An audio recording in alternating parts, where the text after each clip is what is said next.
Good grief. Really? I didn't expect that at all. This really is quite an unusual timepiece. Just tell me briefly the relationship between this and this gentleman here. Well, the gentleman there is my father. He was in the RAF in the Second World War.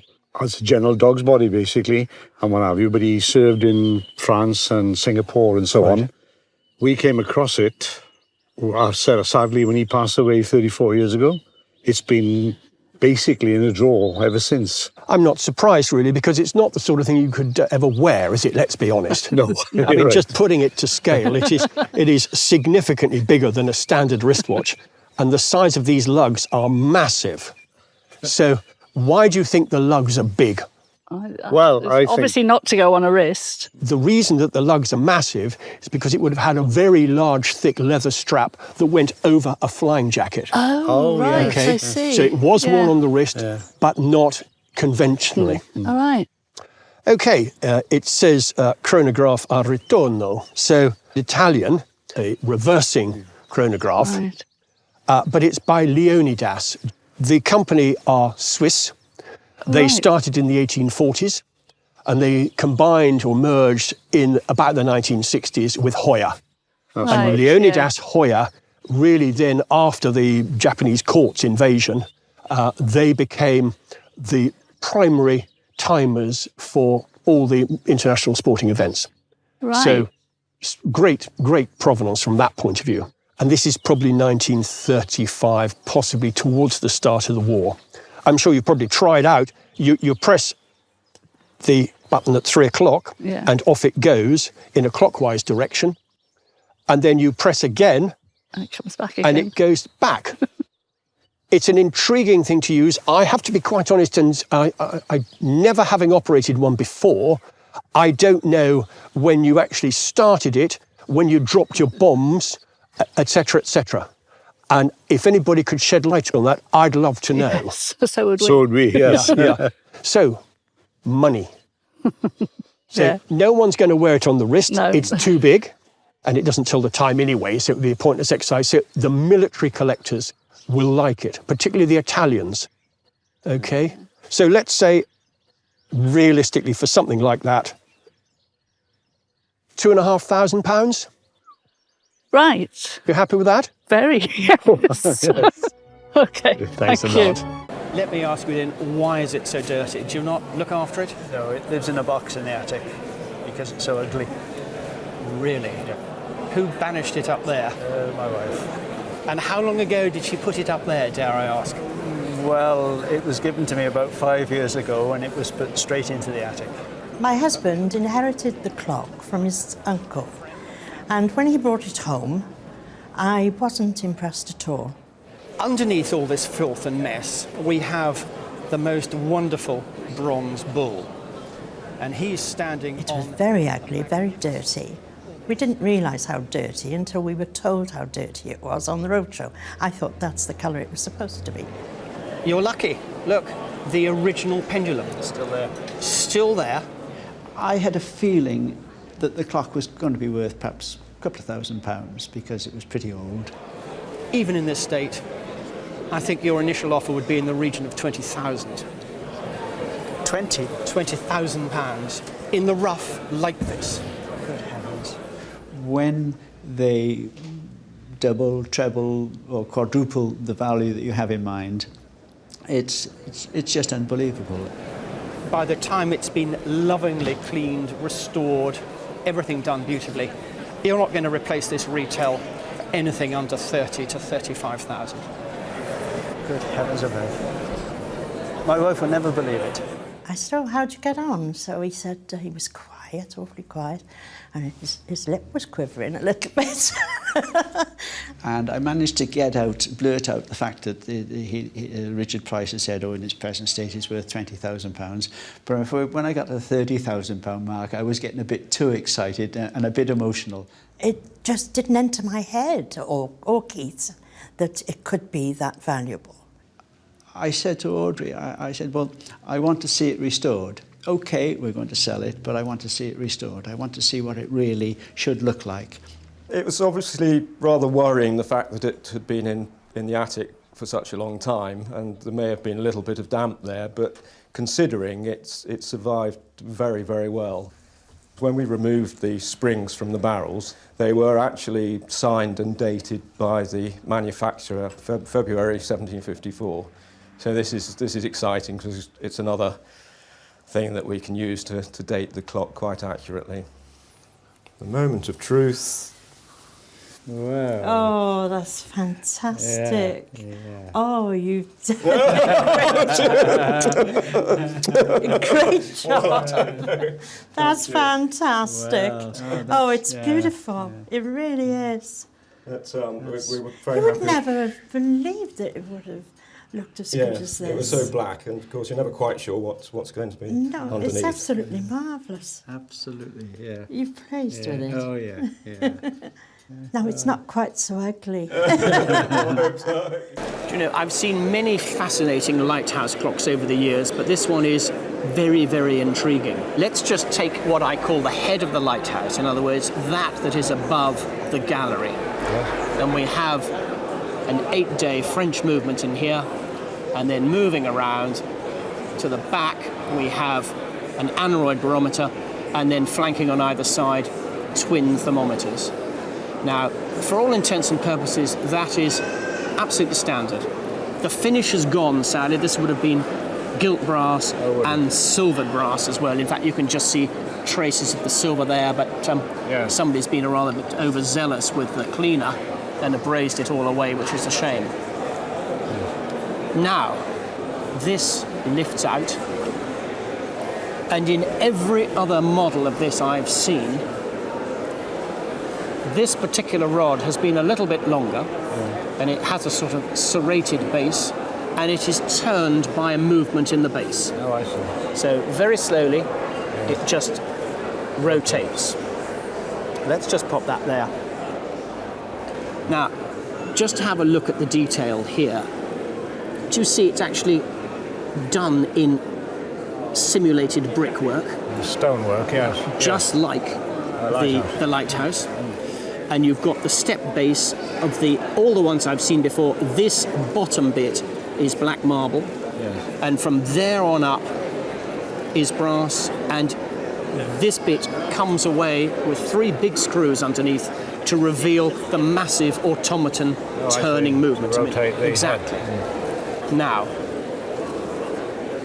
and this is where, for me, I find this absolutely fascinating, because here it says Dalton's, and here we have the monogram, presumably of the chap who decorated it. As far as I can establish, it was made at the Burslem factory, and I believe the initials WJB are Wilmot J. Brown, who presumably was the artist that decorated it. That would make absolute sense. It seemed to date it about 1882. Well, that would agree entirely with the mechanism of the clock. The whole movement is very much 1880s. You mentioned it was French. It is French. Yeah. It is French. And that is why I'm fascinated about this earthenware base. It seems an incongruous choice of decoration for a stone lighthouse to have flowers on it. Absolutely right. I really don't know what to make of it. Sadly, I see it's been damaged. Now, have you had it a long time or not? Well, yes, it's come through the family. My father left it to me, and I presume his father left it to him. The sort of normal figure for these things is in the region of about £1,800 plus the premium, and they retail at just under 3,000, roughly. To a collector of Dalton, I loathe to use the word unique, but I've never seen anything like this in a book or in my 28 years experience in the clock trade. I think if that was put in the right auction, you could well see towards £4,000 on it. Good grief. It is so rare. You astonish me. At first glance, it is definitely an Omega Speedmaster Professional. But it doesn't say that on the dial. It's got something else very different that makes it unusual and rather special. We've got this mission logo, which is the Apollo-Soyuz mission. That was 3 American astronauts, 2 Russians meeting up in the Apollo capsule and the Soyuz capsule in space in 1975. Remember, this was the height of the Cold War, so this was an achievement to do this. And at the end of the mission, a particular distributor in Italy, a guy called Macchi, decided to order up a batch of these. Some say up to 500, others say 400. But he ordered these things and they were manufactured in 1976, so almost a year after the mission. Now, I notice you've got an original receipt here. Did you buy it yourself or not? No, I didn't buy it. It was my brother's watch. He bought this watch unknown to us as a family. Unfortunately, he died later that year in a car crash. The watch came back with his effects. I was the only boy in the family. My parents gave it to me. And did you wear it?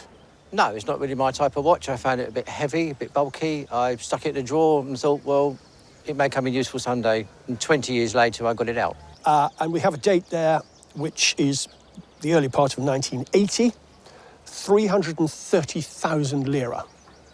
Sounds a lot of money, but actually the rate of exchange was sort of interesting. It equates to just under £300. 300? 300. Wow. That's still a chunk of money then, a chunk of money. From the collector's point of view, the pushers are fatter. Yeah. The case is rather different to accommodate the big pushers. It had more of a chunkier strap, which was the 1168, which this one is. So this is all 100% original. Now, if the watches were all made in 1976, and you know that because I noticed you've got an extract from the archives, which Omega would have told you it was made in 76. They've basically validated it and said it's exactly the right thing. Why do you think there was a gap between date of manufacture and selling of some 4+ years? No one liked it, maybe. I don't know. Suddenly, by the mid-70s, mechanical watches, that was it. Everybody wanted the Japanese quartz. Okay. So these things sat around for years before there was a slight resurgence in the interest in mechanical watches. Okay. So historically quite interesting. This provenance is great. You know, your guarantees all dated, the bill of sale, the watch, extract from the archives. And it sat in that drawer for ages. And you don't really love it that much, do you? No, not really. It's not my type of thing. I still find it very heavy to wear. Yeah. No. So many people on this programme say, we'll never think of selling it. But what sort of figure might prompt you to get rid of it? I don't know. Shall I tell you? Yeah, go on. That's what you're here for, really, isn't it? It would be interesting. Right, OK. I think you're going to get a minimum of 80,000 for it. Really? Really. So I have a feeling that you're not going to be owning that for too much longer, are you? No. No. Of all the Omega Speedmasters, this is about as rare as it gets. Wow. That's more than I expected. And so for your brother working in Italy, that really was, with hindsight, a very, very good purchase. Wasn't it just?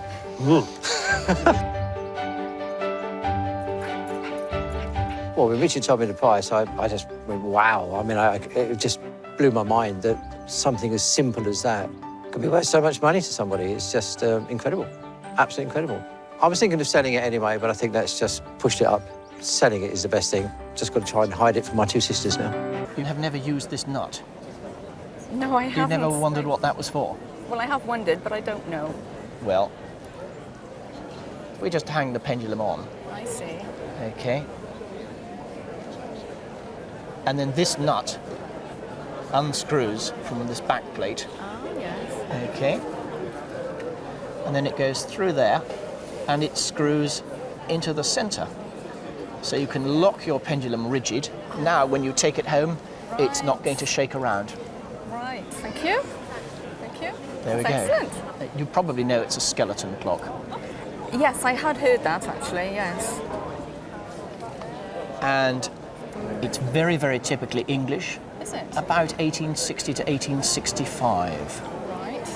We made numerous different models of skeleton clocks. Yes. And this one is actually rather better viewed from behind because you can see the architectural plates working a bit better there. Yes. And you've got 3 feet to each plate. Yes. So 6 feet altogether.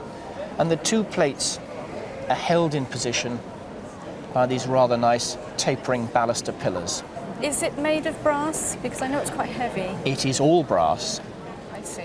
and never be tempted to clean it. That was my next question. Right. Now, the reason I say that is because if you have a crack at it, you're going to do damage. This has got to be taken apart professionally by a clockmaker, and every individual part cleaned, polished, put together, and then it will look absolutely magnificent. But never be tempted to use any sort of abrasive on it, because all that happens is it will tarnish again. I see. And although the front's slightly faded, you can see that the back has a lovely, lovely grain of rosewood. Yes. It is rosewood. It is rosewood, yes. So there's also a provision here for a glass dome. Do you have that or not? I do have a dome. It doesn't fit it properly. It isn't the correct one. I'm afraid it's cracked. But it is undercover. It does keep the dust off. Right. Worth your while having it cleaned. Is it? Yeah. Right. Which wouldn't be too expensive, but have you any idea of a figure? Well, I had it valued with a house clearance. It belonged to my father. But when my mother died, I had someone to come and have a look, and it was only valued at about £150. 150? Yes. Well, realistically today at auction, and I have to say at auction because it's not in retail condition at the moment, no, it would still make close to £1,000. Really? Yeah. By the time the movement had been cleaned and overhauled and polished, and you had a nice dome for it, it would certainly be retailing for in excess of 2,000. Is it really? So, well, I am surprised. Thank you very much. Thank you. That is excellent. What we've got here is basically, if you can imagine it without the little drop dial, is what we call drumhead construction. Most English dials of this period have the cast bezel and then a moulded mahogany case, which is basically set a little bit back. This, however, is straight-sided, if I can use that expression. And obviously you've got these lovely fish scale grills on the side to let out the sound of the bell. Now I'm going to take it off, heavy though it is, and let's just look at one or two features. Have you any thoughts on date while I'm doing this? Well, not really. 18th century perhaps, but... No, a little bit later than that. Yes. I think we could say late 1820s to early 1830s. Right. And always the sign of a fabulous clock is a lovely, lovely pendulum. Superb heavy bob, cased in brass, and a solid steel rod that fits into this fantastic brass pendulum crutch here. Now, the movement has shaped shoulders to the plates, and the pendulum is hanging from this large section up here as opposed to something would have just popped out of the top plate. So the quality is there immediately. And you probably haven't noticed, but under there you can just see the two chain fusees. This is the equivalent of a constant speed drive. So have you got it on good time at home or not? Very good time. Roughly what does it do a week? It loses about a minute in 8 days. That's very good. You'll be Yes. able to get it even better because this is absolutely top of the range. I really can't tell you much about the maker, Mr. Ashley of London. There are various Ashleys who were working around that time. I'm really glad you have it working at home. I'm going to pop it back up and let's just hear the strike. We're just past 3 and nothing's going to happen. Isn't that typical? Let's take it to 4 and see if anything happens there.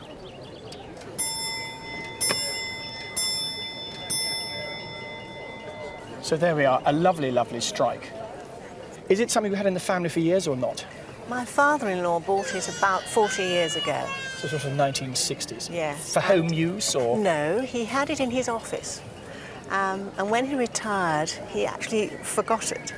And it was some time later, I mean a year or two, that a colleague realised what had happened and actually returned it to him. What luck. Yes. What luck. So he didn't find the fact it was striking every hour upsetting and didn't work? Obviously not. Well, I'm really glad you've got it back from the office. It would have been a sin to have left it there. It is very rare, and there are lots of dial collectors in this country who would pay a lot of money for this. Its price at auction, realistically at the moment, is in the region of £3,000. Right. It's a great object. Yes. So well rescued. Yes, absolutely. Thank you.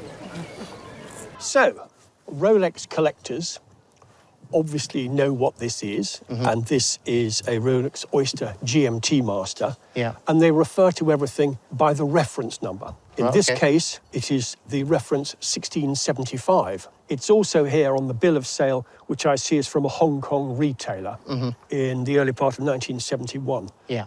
It's obviously not bought by you, so who bought it in 1971? Yeah, it was basically it was a gift to my dad, and then about 5 years ago he passed it to me for inheritance. He's still alive, but he just thought give it to me to see what I want to do with it, and it's been in a drawer ever since. Well, let me tell you a little bit about the history of these things. Okay. The airline industry in the 40s and 50s were making much longer trips, transatlantic, for instance. Yeah. And pilots used to fly and work on GMT, Greenwich Mean Time. Yeah. Okay? And again, well before your time, you've probably heard of them, Pan Am, Pan American Airways. Yeah. They were in discussion with Rolex in the mid-50s to develop a watch with an extra hand that could be set to GMT. All right, okay. And this thing was developed to say, really specifically for Pan Am initially in 1954. Right, okay. By 1959, or certainly just around 5 years later, this reference, which is the 1675, became the standard GMT Master. Right, okay. And what is so lovely about this is you've got all the paperwork, what we call in the trade the full set. Things to point to, the bezel is original. Right. Had it been changed, the value would have been reduced. Right, okay. The bracelet is not original. Okay. Okay. This will be what they call a service replacement. It's the only thing that spoils it, because otherwise it's lovely original condition. So the bill of sale, 1,040 Hong Kong dollars. I reckon that probably it would have been just under £200. Oh, right, okay. Okay. That £200 50 years ago has actually done quite well. If it had had the original bracelet with the full set, we could have put 2 noughts on and made it 20,000. Wow. But it's not got the original No. bracelet, so I'm going to take it back to, in this condition, around £14,000. What? Whoa. No way. Yeah. You happy? Yeah. I didn't expect that at all. About 7 years ago, I went to an antiques fair with the intention of purchasing a grandfather clock. And I didn't purchase such a clock. I bought this instead. Well, I think it's gorgeous. And I have to say that this sort of table clock is really very special. I won't say that it's unique, but it is a very, very unusual piece. And the majority of people watching will never have seen another one. We have the bowl, which is made of pewter, and then it is engraved, and these numerals are filled with black wax. In the middle is a very nice engraved sun, and as we did earlier, we put the water in it, and there is a little turtle. Now, inside this hexagonal base, there is a movement, and a large magnet at the top basically pulls the turtle round. It's a lovely way of showing the time. Obviously, he's moving around a bit because we're outdoors and it's rather windy, but indoors, as I'm sure you know, he remains pretty stable. Yes. And, okay, he's got quite a big head on him, but you could still tell the time pretty accurately, couldn't you? Yes, you can. Okay, let's take that off. Pop it over there. And as I mentioned, a hexagonal gilt brass case, and at each corner here, a rather nice cast lion, very much in an earlier style. Now, what sort of date did you think this to be? Approximately 100 to 150 years old. So the chap who sold it to you said it was around about the 1860s then? Exactly. Okay, open this pretty little door here. And revealed under there is a small drum movement with a lever escapement signed by Planchon of Paris. And then over there, the slight giveaway is the stamp made in France, which indicates to me that it's after about 1905, because by 1906 the country of origin had to be declared. And then we've got these lovely butterfly nuts that are all spring-loaded. And I will withdraw the clock movement out of the case. And there we go. The lever platform is there, and it obviously wound through the base. And on the top we have a silver chapter ring and the magnet, which is circular except for a small notch there. And it is, of course, that bit that attracts the turtle. It is a lovely, lovely, very unusual thing. Can I ask you what you paid for it? It was approximately £1,700, which was a lot of money. A lot of money, yes. But you'll be delighted to hear that it's gone up significantly in that time. Oh. Now, admittedly, the Longcase clock that you were going to buy would have gone up as well, because clocks are strong at the moment. If I was retailing this today, bearing in mind it is a very unusual object, and it's only the second good quality one I've seen in about 10 years. This one would retail for at least 4.5, if not 5,000. You won't see another. You really won't. I've been at fairs for years, working in the auction for years, and to find a pretty sized one of this, very scarce. If you can imagine back sort of 180 years ago, the end of the reign of George III, and cracking into William IV, clocks were quite austere. And then suddenly we have a particular man that starts to manufacture a completely different style of clock, and very ornate. And this is an example by the gentleman himself by the name of Thomas Cole. This is what we call a strut clock. And it's a family of clocks that basically he devised, and there were many contemporary copies at the time. We've got this rather nice swiveling base that allows you to stand it up, or there's another one around here, super bit of engineering, this you flick that little lever and up comes the stand, and it becomes rather like an easel. And it would have been literally used as a travelling clock. Is it the sort of thing you have going at home or not? I don't think it belongs to my mother, and I don't think she actually winds it up, no. Well, the secret is to wind it up. There, it tells you all about it. The arrow to go one way, and then a little button there that releases the door, shows you the balance wheel, and there's a tiny square there for setting the hands. So it sits out at home, it's never really used. No. It's still obviously appreciated, I hope. Yes, yes. So it belonged to my mother's father. So it's come down through the family. And he was a great basically. traveller, so I presume that he used it around the world. Very, very likely. This is the wonderful feature. This superb signature on the back. I don't know whether you'd noticed that. It's everything you ever want to know about the clock. It's signed there, C.F. Hancock, successors to Storr and Mortimer, a lovely inscription. Cole manufactured these and they were sold out through various retailers. Hancock, having taken over this business in 1849, then got the royal warrant round about 1850. So we can date this thing to within just a few years. Amazing. And this is where I get excited. So typical of Cole's work. Absolutely superb case. See all this wonderful engraving here, all these flowers and leaves all the way around.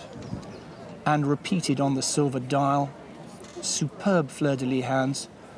Under here, you can adjust the calendar, so for each month you can just click on and you can just set it for whatever you want. I think that is a lovely, lovely feature. These clocks have really rocketed within the last few years. It would make, in that condition, and this is absolutely original condition, it would have no trouble making £4,000 at auction. And in top retail condition, in other words, cleaned, we'd probably see as much as £7,000 retail. Good heavens. Considering it's a small item, it's lovely. It's probably one of the largest Longcase clocks I've ever seen. It's absolutely massive, isn't it? It is 9'2", I believe. 9'2", is it? I think so, yes. Is it? Well, I'm 6'2" and a bit, so yes, it's rather taller than me, that's all I can tell you. But the quality is fantastic. I mean, it's really making a statement, isn't it? Are you tall enough to wind it? Yes. Oh, on a stool. I love it. Well, up in the top of the arch, we've got a strike silent and a chime silent, so you can turn off everything.